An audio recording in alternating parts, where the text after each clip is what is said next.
महाभारत में दानवीर कर्ण ने भगवान श्री कृष्ण को अपनी व्यथा सुनाई, अपनी समस्याएं गिनाने लगा कर्ण।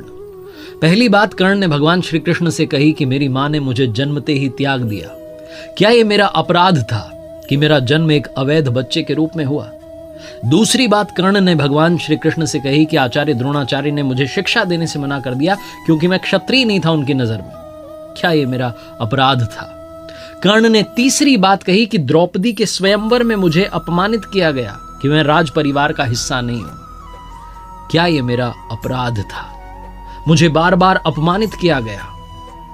तो जवाब में, उत्तर में भगवान श्री कृष्ण ने कहा कि हे कर्ण, अब जरा ध्यान से सुनो।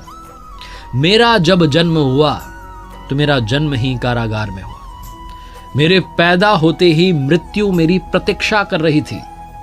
जिस रात मेरा जन्म हुआ उस रात मेरे माँ बाप से मुझे अलग होना पड़ा।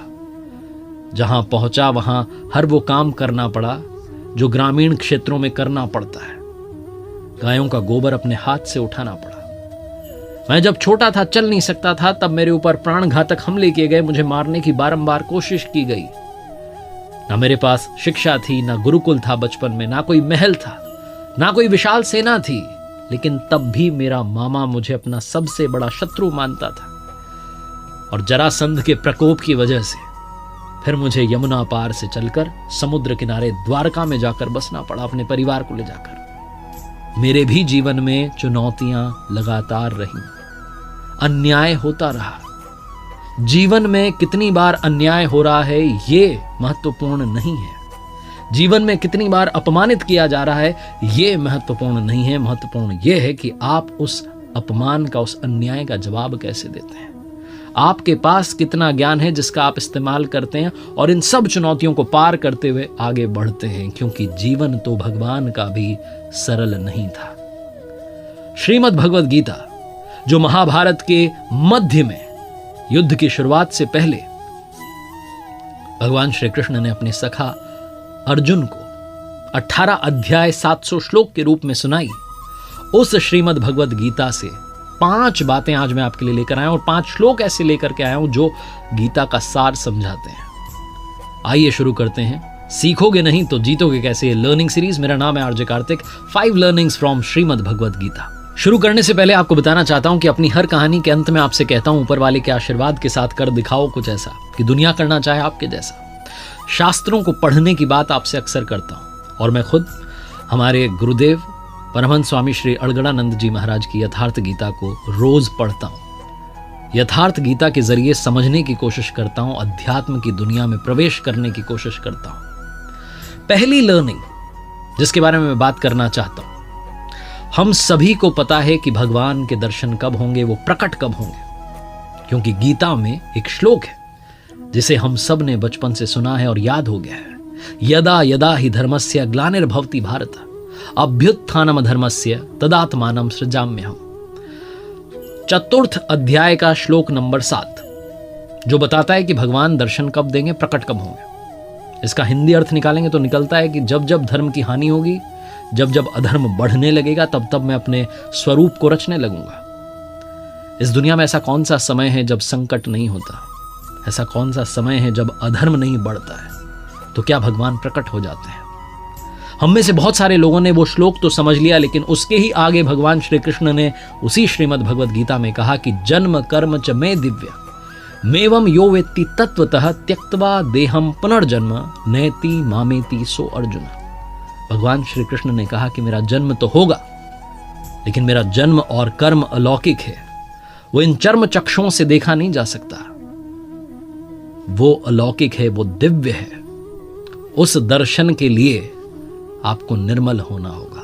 उस दर्शन के लिए आपको मोक्ष प्राप्ति के रास्ते पर चलना होगा। और वो रास्ता क्या है वो भी भगवान श्री कृष्ण ने श्रीमद् भगवद गीता में बताया। ओमित्येकाक्षरं ब्रह्म व्याहरन् मामनुस्मरन्। ओम का जप, मेरा ध्यान, यही वो रास्ता है जिसके जरिए, जिस रास्ते पर चलकर आप उन प्रभु के दर्शन पा सकते हैं। दूसरी बात श्रीमद् भगवद गीता का सार समझाती है श्रद्धा। प्रभु के दर्शन करने हैं, उस रास्ते पर चलना है तो श्रद्धा बहुत आवश्यक है। भगवान श्री कृष्ण ने चतुर्थ अध्याय में श्लोक 39 में कहा, श्रद्धावान लभते ज्ञानम तत्परः संयतेन्द्रियः ज्ञानम लब्ध्वा पराम शांति म चिरेणाधिगच्छति। वो कहते हैं कि श्रद्धा रखने वाले मनुष्य जो हैं, जो अपनी इंद्रियों पर संयम रखते हैं, जो तत्परता से अनन्य भाव से मेरी साधना करते हैं, वो मुझे यानी परम शांति को प्राप्त होते हैं। भगवान श्री कृष्ण ने आगे श्रीमद् भगवद गीता में 9वें अध्याय में श्लोक 26 में एक बात और कही कि पत्र पुष्प फल जल जो भी अर्पण कर रहा है श्रद्धा भाव से, उसे मैं प्रेम सहित स्वीकार करता हूं। और कहा है कि भाव बस्य भगवान सुख निधान करुणा भवन। वो सुख के भंडार हैं, वो करुणामयी हैं, लेकिन वो भाव के वश में हैं। जहां भाव है वहां भगवान है। ये दूसरी जो लर्निंग है सिखाती है कि श्रद्धा के साथ, समर्पण के साथ उस परमात्मा की पूजा करना बहुत जरूरी है। जहां आपका भाव डगमगाया कि काम नहीं बन रहा है, आप कहीं और चला जाता हूं, किसी और दरवाजे को खटखटाता हूं, वहीं सारा खेल गड़बड़ हो जाता है। इसलिए श्रद्धा में कमी मत आने देना। तीसरी बड़ी बात जो समझने वाली और सीखने वाली है श्रीमद् भगवद गीता में 6ठे अध्याय के 5वें श्लोक में भगवान श्री कृष्ण ने कहा, उद्धरेदात मनात्मानम नात्मानम वसादयेत आत्मेव ह्यात्मनो बंधुरात्मेव रिपुरात्मना। हिंदी अनुवाद अगर करें इस श्लोक का तो निकलता है कि अपने द्वारा अपना इस संसार सागर से, समुद्र से उद्धार करें और अपने को अधोगति में ना डालें। भगवान श्री कृष्ण कहते हैं क्योंकि पार्थ, हम स्वयं अपनी आत्मा के मित्र हैं और शत्रु हैं। और थोड़ा समझें तो आत्मना अपने द्वारा, आत्मानम अपने आप का, उद्धरेत उद्धार करें, आत्मानम अपने आत्मा को अधोगति में ना पहुंचावें, ये कहने का अर्थ है। और इसका सीधा मतलब अगर आप अपने जीवन में निकालें, इंसान मनुष्य जहां कहीं है, जो कुछ कर रहा है, उसका जिम्मेदार सिर्फ और सिर्फ स्वयं है। हम अपने कर्म द्वारा अपनी नियति को निर्धारित करवाते हैं। हम ही अपनी आत्मा के सबसे अच्छे मित्र हैं और हम ही अपनी आत्मा के सबसे बड़े शत्रु हैं।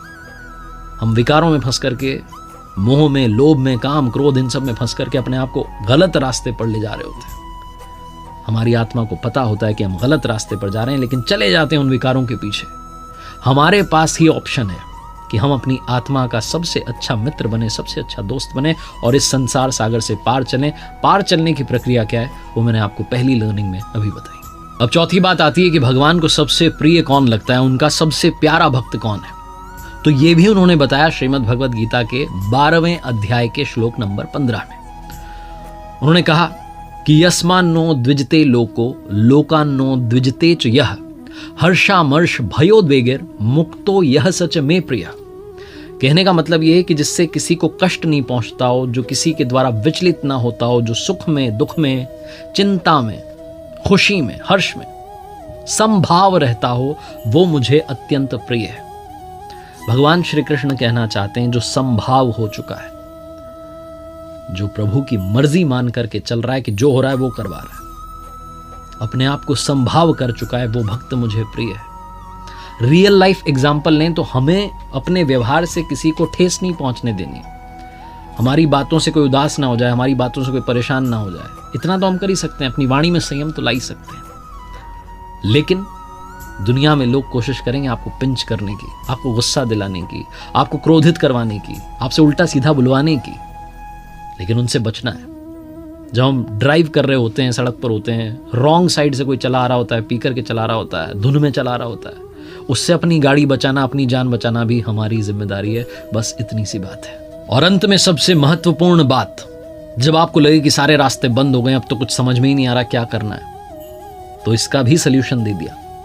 18वें अध्याय के श्लोक 66 में भगवान श्री कृष्ण ने कहा, सर्वधर्मान परित्यज्य मामेकम शरणं व्रज अहम त्वाम सर्व पापेभ्यो मोक्ष यष्यामि मा शुचः। कहने का मतलब कि सभी धर्मों को छोड़ करके मेरी शरण में आ जाओ, मैं तुम्हें सभी पापों से मुक्त कर दूंगा। इसमें कोई संदेह नहीं है, कोई शंका नहीं है। और धर्मों से मतलब है कि जो कुछ आप कर रहे हैं, जिस किसी श्रेणी के आप साधक हैं, जिस किसी तरीके से पूजा अर्चना आराधना में लगे हैं, उन सबको त्याग करके सिर्फ मेरी शरण में आ जाओ, अनन्य भाव से मेरी भक्ति में लग जाओ, तुम्हें मोक्ष तक पहुंचा दूंगा। इसमें कोई संदेह नहीं है। भगवान श्री कृष्ण की वाणी है, 18वां अध्याय है, 66वां श्लोक है। एक बार फिर से वही बात कहूंगा जो अक्सर आपसे कहता हूं, ऊपर वाले के आशीर्वाद के साथ, अपनी मेहनत और अपने परिवार के प्यार के साथ कर दिखाओ को जैसा कि दुनिया करना चाहे आपके जैसा। देखिए मेरे साथ हर सोमवार सुबह 9:30 बजे एक नई कहानी और हर शुक्रवार सुबह 9:30 बजे लर्निंग सीरीज का एक नया वीडियो।